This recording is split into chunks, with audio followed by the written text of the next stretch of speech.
kábíyèsí rẹ̀ Elédùmarè ọba lánàá ọba lónìí ọba tó ti wà kí ohun gbogbo tó wà òun náà ni ó máa bẹ nígbà tó nǹkan òun ò ní sí mọ́ torí báyìí nǹkan wọn ní gògógògó báyìí lóhun agogo dùgbẹ̀dùgbẹ̀ lóhun kèrègbè bí dùndún bá wọ̀ ló ń kọ́ tarúgbó tómidán ní bá wọn jó bẹ́ẹ̀ ní ṣẹ̀kẹ̀rẹ̀ tẹ́ ríhùn kì í bá wọn ròde ìbànújẹ́ akí gbogbo ẹ̀yin olólùfẹ́ wa káàkiri àgbáńlá ayé akí yín kú dédé ìwòye á sì kí yín káàbọ̀ sórí àkọ̀tun ètò yín ètò wa ọ̀rọ̀ tó ń lọ ìkànnì amóhùnmáwòrán Wisdom Yard náà láwàyé bó olùjọ ọjọ́ ṣeré lọ́dọ̀ yín ń bẹ̀rù ṣé àlàáfíà ni mo bá yín lọ́jọ́ tòní gẹ́gẹ́ bí ìṣe wa ẹ mọ̀ pé ètò yìí ni ètò kan rabandẹ̀ tó jẹ́ àkùkọ gàgàrà tó gorí ọ̀pẹ̀rẹ̀ ilé téńté tójú tó ilé tó tó oko ẹ gbọ́ ọ̀rọ̀ bíi kà sí nǹkan lórí ètò lónìí torí pé àdùwá ni àdìwá bìbà ni wọ́n ní ibi náà ò bá tán láṣọ ẹ̀jẹ̀ tẹ́ rí wọn ò ní tán lè kánná ọ̀rọ̀ Yorùbá ni o Ọpẹ́yẹmí Oyinwọlá lórúkọ tèmi Ìgbòho mọ̀rẹ́ ni mí alágbàdo òde ọmọ àtàkùtẹ̀ ẹnu omi ẹ wò ó ẹ wá nǹkan fìdílé tàbí kẹ fìdílé nǹkan á tún gbẹ́dùn ara wa bíi kà sí nǹkan àrùdé ni òbíbà gẹ́gẹ́ bí ìṣe wa lónìí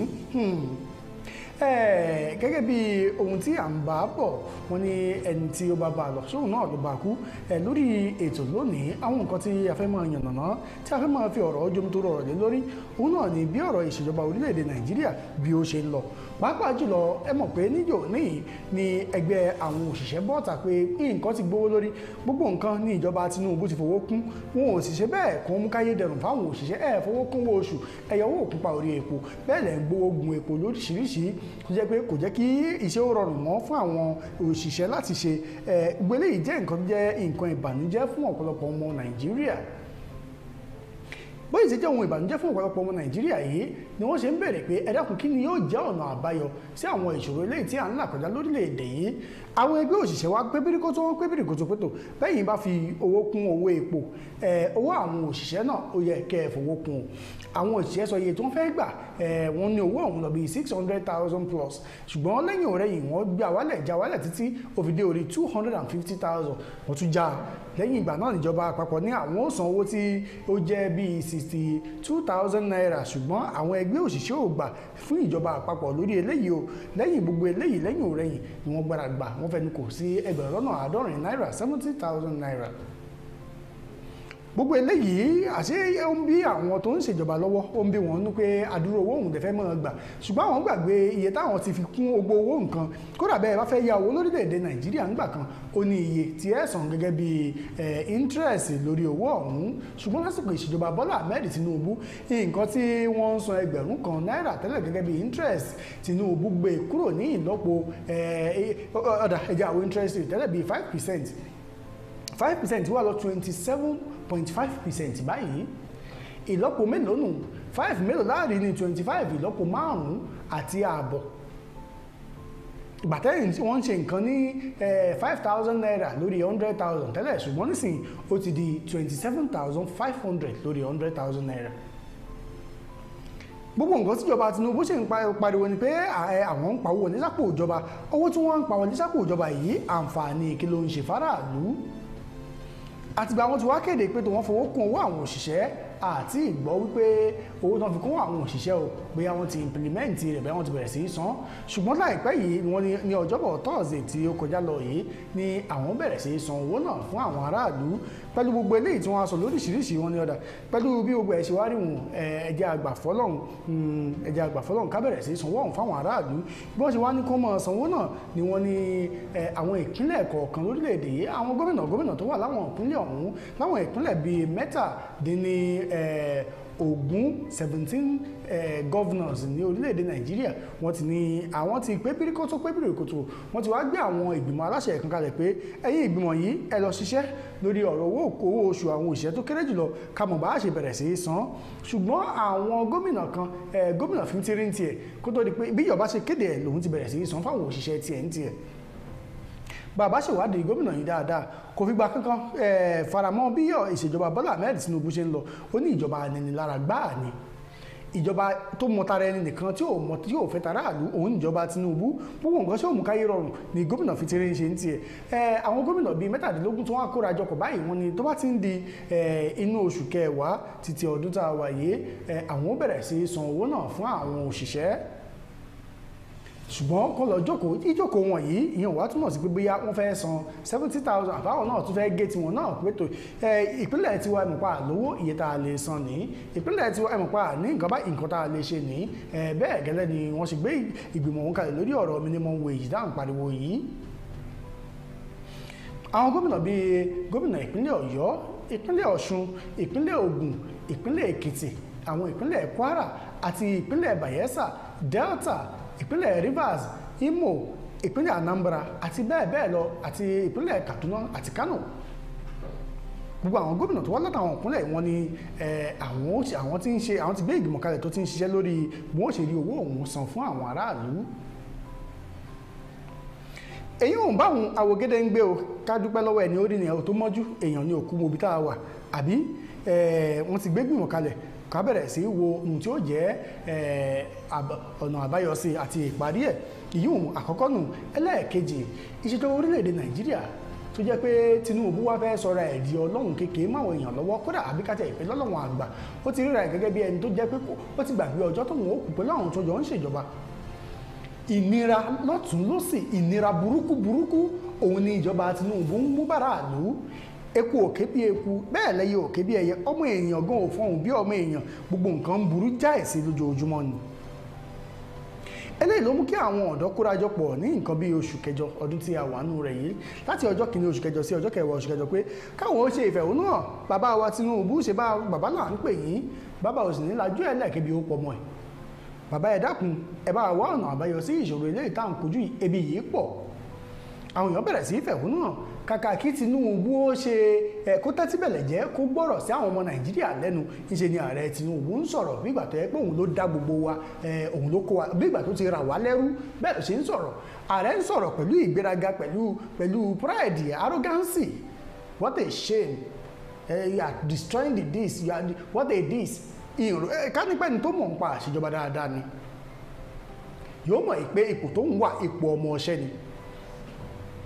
tùrẹ́ǹdì wọ́n fẹ́ sìn lú ó gbọ́dọ̀ ṣetán àti gbọ́ ohun tára ló ń fẹ́ ó gbọ́dọ̀ jẹ́ ilé tí gbóhùn gbáròyé kì í ṣe ẹni tó jẹ́ pé òní bámúbámú òun yóò ní òmò ọkọ èmi ò mọ̀ bébí ń pọmọ ẹnì kọ̀ọ̀kan. bẹ́ẹ̀ ni ìṣèjọba Tinubu yìí àwọn aráàlú wá ṣe ìfẹ̀hónúhàn láti ọjọ́ kìíní oṣù kẹjọ sí ọjọ́ kẹwàá ohun Tinubu ó sì da gbogbo ẹ̀rú nǹkan táwọn èèyàn tiẹ̀ tún ṣèfẹ̀hónúhàn lé lórí pé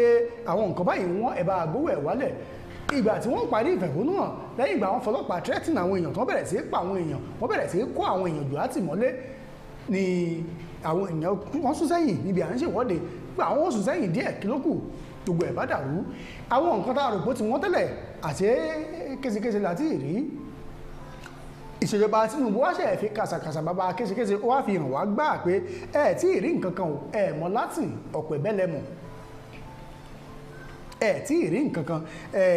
láti ìgbà táwọn èèyàn ti wá ṣe ìfẹ̀hónúhàn ìdarí gbogbo nǹkan bá kúfẹ̀ kan lọ sókè pátápátá lórílẹ̀‐èdè yìí ojoojúmọ́ ni wọ́n á ń lò òkè sí i wọ́n ṣe ń fún owó kún owó ná ni wọ́n fi ń kún tomi bẹ́ẹ̀ wọ́n fi ń kún ti iléèwé wọ́n fi ń oríṣiríṣi ẹ̀yin náà wá dúró ìnira tí ìjọba Tinubu ti kó báráàlú oṣù tó ń pawó wọlé fara òun pawó wọlé fún ìjọba lóòótọ́ ló ń pawó wọlé owó tó ń pa wọlé àwọn òwò ní nà àwọn tó wà ń kó òṣèlú nìkan wọ́n ń dá owó ná sí àpò ara wọn láì jẹ́ kí bóyá ẹnikẹ́ni ó ń bá wọn kópa nínú ànáwó ọ̀hún ẹ̀wà dúró Prado tí wọ́n rà SUV sport utility vehicle tí wọ́n ra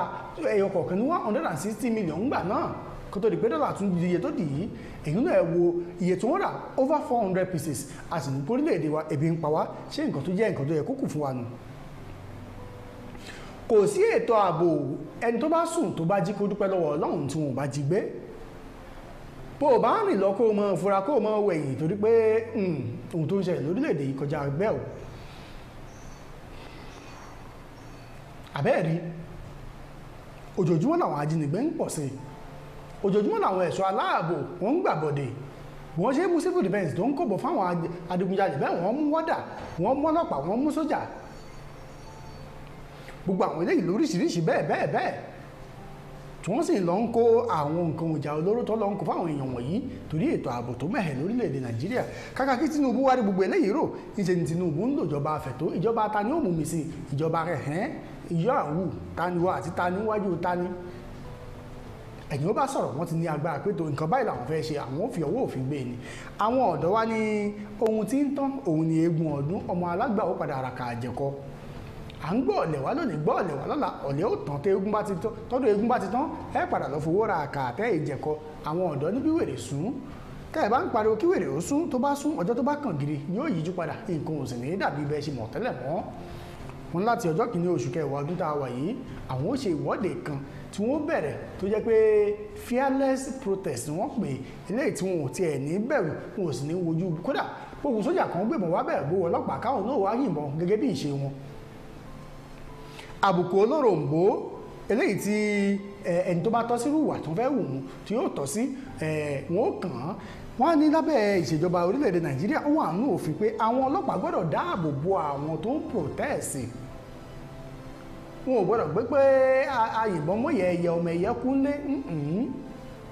àwọn ọlọ́pàá tó yẹ kí wọ́n dáàbò bo àwọn èèyàn wọn bẹ̀rẹ̀ sí mú àwọn tó ń fẹ̀hónú hàn wọ́n á jù wọ́n sẹ́ wọ́n á lọ wá ẹ̀sùn ńláńlá wọ́n á kà sí wọn lọ́rùn Tinubu sì jẹ́ olórí àwọn tó ń ṣèfẹ̀hónú hàn lórílẹ̀‐èdè Nàìjíríà apani tí ìfẹ́ kámúdà kọjá lórí òun pé àwọn ba ìṣèjọba Jonathan jẹ́ ẹ̀wà dúró bí Tinubu bó ṣe múra kankan ńgbà náà lójú méjèèjì tẹ́lẹ̀bí ẹni pé Tinubu ló dájú mẹ̀sáyà wa nù lórílẹ̀‐èdè Nàìjíríà àmọ́ pé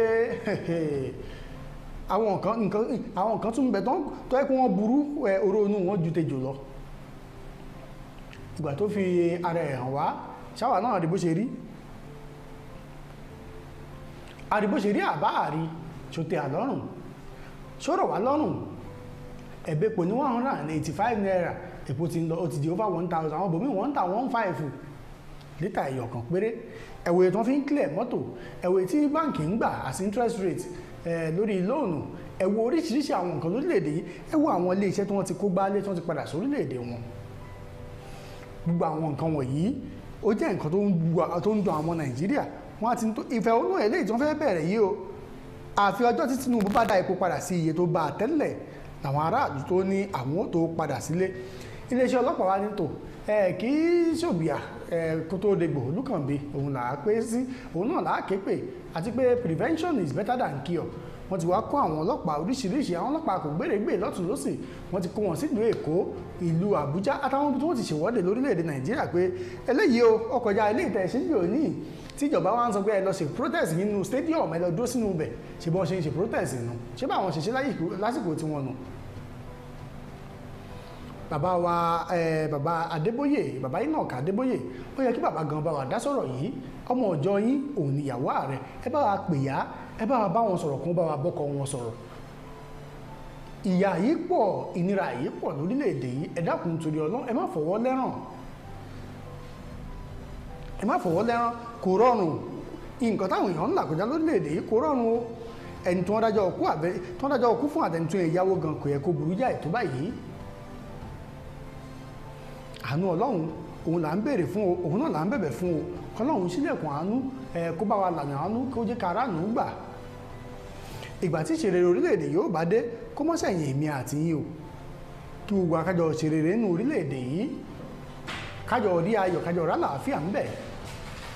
ẹ wo ẹ má gbàgbé pé iléeṣẹ́ tó ṣe agbátẹrù ètò yìí àwọn náà ní iléeṣẹ́ tó ń ṣìnà pa nígbà tá a bá dé láti ẹ̀ka ìpolówó ọjà wa kí ni ààrẹ Jonathan wí kí ló ń ṣẹlẹ̀ nípa ọ̀rọ̀ epo rọ̀bì ẹ wá gbọ́rọ̀ láti ẹnu ààrẹ nígbà kan lórílẹ̀‐èdè wa Goodluck Jonathan ọ̀rọ̀ tí ó sọ lórí ìṣèjọba Bọ́lá Ahmed Tinubu amójú ẹ̀rọ mi ẹ̀jẹ̀ àdókè lọ́hùn náà iléeṣẹ́ tó ń ṣìnà pa ẹ̀jẹ̀ àdébẹ̀ náà mò ń bọ̀ n tí ì dé. When life breaks into the beautiful splendor of nature, and the kids can't just resist the temptation to explore to its zenith with the full assurance that the perfect backup is on the way for a perfect refilling. Nokpa, we always come to the rescue anytime, anywhere, any day, anyway, anyhow, round the clock. Your family just can't get a better companion aside Nokpa. Nokpa Herbal Mixture, your family's best bet.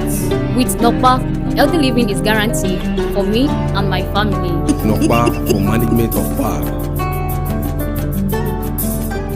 Ẹ káàbọ̀ padà láti ẹ̀ka ìpolówó ọjà wa iléeṣẹ́ tó ṣe agbátẹrù ètò yìí nù tó lẹ́nu kan protest ń bọ̀ lọ́nà báyìí kọ́lọ́wọ́n bá mi kó mọ́ ṣọ́ wa káwa náà sì ṣọ́ ara wa dáadáa torí ìjọba tí ò gbọ́dẹ̀ gbé ìjọba tó jẹ́ pẹ̀mí aráàlú òjò lójú òun náà níjọba tó wà ń bẹ̀ yìí o ààrẹ Goodluck Jonathan ó ní ọ̀rọ̀ kan tó sọ lórí ìṣèjọba tó ń lọ lọ́wọ́ yìí. Kí ni ọ̀rọ̀ tó sọ ọ̀hún? Kí ni nǹkan tó fi ẹ̀sùn tó fi kan ìṣèjọba Nàìjíríà àti gbogbo kùdìẹ̀kudiẹ eléyìí tó wà ní ìṣèjọba APC àtàṣírí wọn eléyìí tó tún síta? Ẹ jẹ́ àfarabalẹ̀ gbọ́ gbogbo àwọn ọ̀rọ̀ tí Goodluck Jonathan tó sọ kó tó di pé àmọ́ adágbére ní orí ètò. Amójú ẹ̀rọ mi jẹ́ àgbọ́rọ̀ lẹ́nu ààrẹ àná lórílẹ̀‐èdè Nàìjíríà Goodluck Jonathan. Kí ló sọ nípa ìṣèjọba Tinubu? Kí ló sọ nípa àjọ INEC àti bẹ́ẹ̀ bẹ́ẹ̀ lọ? Kí ló sọ pé ó ṣeé ṣe kó padà ṣẹlẹ̀ tó bá yá? Ẹ gbọ́ báyìí ní orí ètò. Báńgbé òkè náà jẹ́ àgbọ́rọ̀ látẹnu Jonathan mò ń bọ̀ wọn ò tí ì dé. That is what the major cause of conflicts in Africa is: politics or struggle for leadership. And without us strengthening that aspect, without us developing that culture of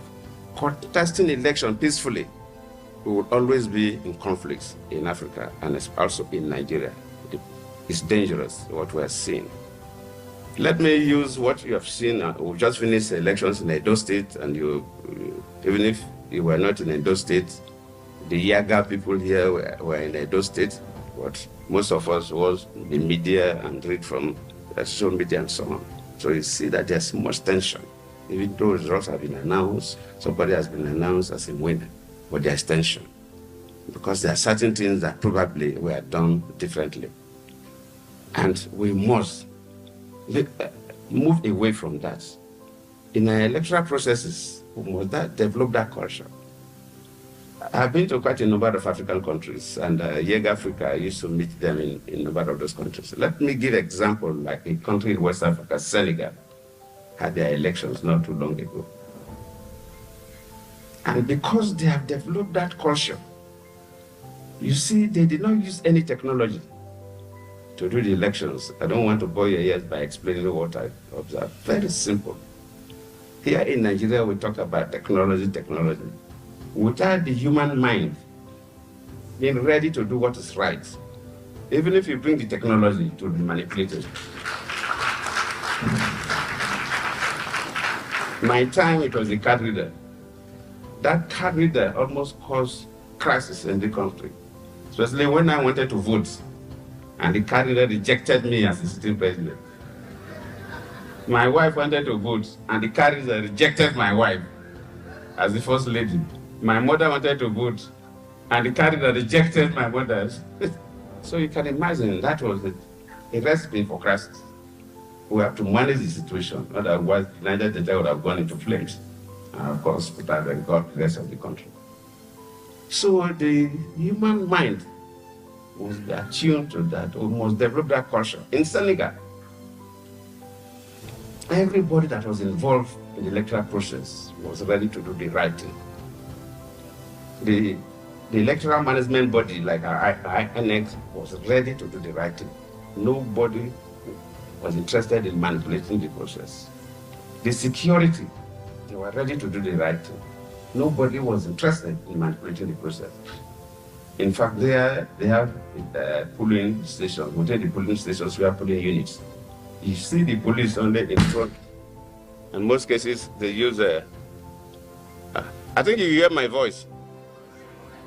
In most cases, they use secondary school and primary school classrooms, compounds. And within the classrooms, you have the voting unit. The police were just at the front. No police was inside where they were voting.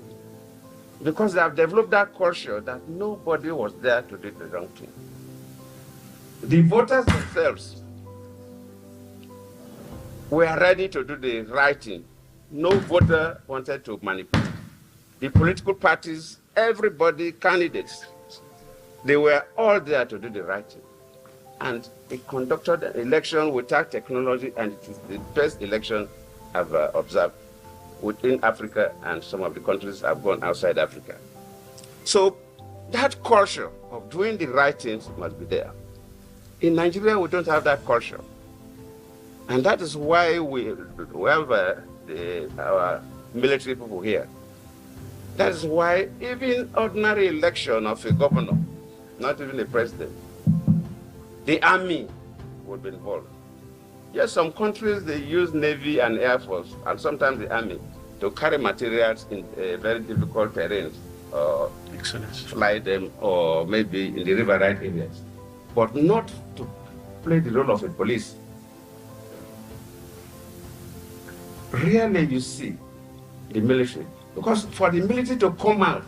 to perform civil responsibility, it requires, most countries requires the president and the commander-in-chief to issue a declaration.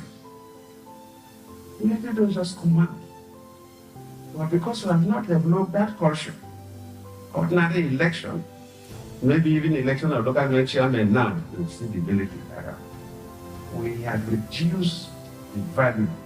of armed forces. Management of elections, in fact, in the countries where the chief executive of the country is a different person, the prime minister, and the commander-in-chief is a different person, either the queen or a king or elected president.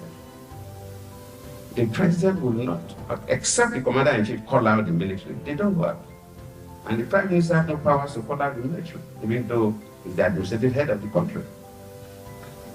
And because before the military comes out to perform response, it's a serious business. Now, because we have not developed that culture of peace, we use our military as if they are police officers. The military is not police. So,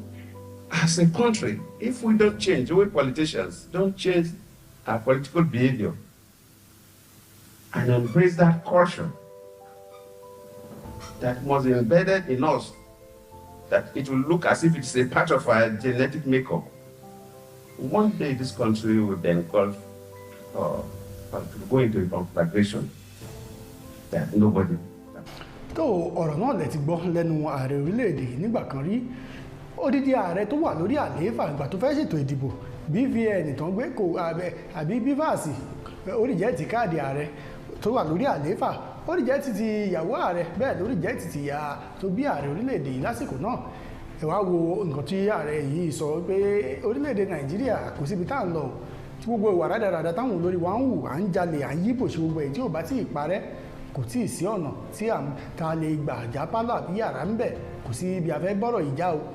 ju ibi tí ò dáa lọ kọlọ́run ọba mi ó ṣàánú fún wa lórí ètò yín ètò ọ̀rọ̀ tó lọ ibi tá a gé ń péré tí wọ́n fi dọjọ́ ọ̀tún nínú oní ọ̀ṣẹ́ ọlọ́bẹ̀ ṣe gbogbo ẹni tẹ́ bá fẹ́ jẹ́ ẹkú àìbínú tó bá tún di ní ọ̀la á pàdé lórí àkọ́tún ètò yìí Ọpẹ́yẹmí Oyinwọlá lórúkọ tèmi Ìgbòho mọ̀rẹ́ni mi alágbàdo òde ọmọ àtàpẹ̀tẹ̀ ẹnu omi iléeṣẹ́ tó ń ṣe nàpa àdúpẹ́ ẹ̀gí wàgbà ìkànnì táwa yọ ọmọba dókítà náà Adélékè Ọ̀ṣìn àdúpẹ́ lọ́wọ́ tìyín náà iwájú lọ̀pẹ́ ibi tí ó sí iwájú òun ni ẹ máa lọ ẹ máa fìgbádùn ṣayọ̀ ó dàbọ̀.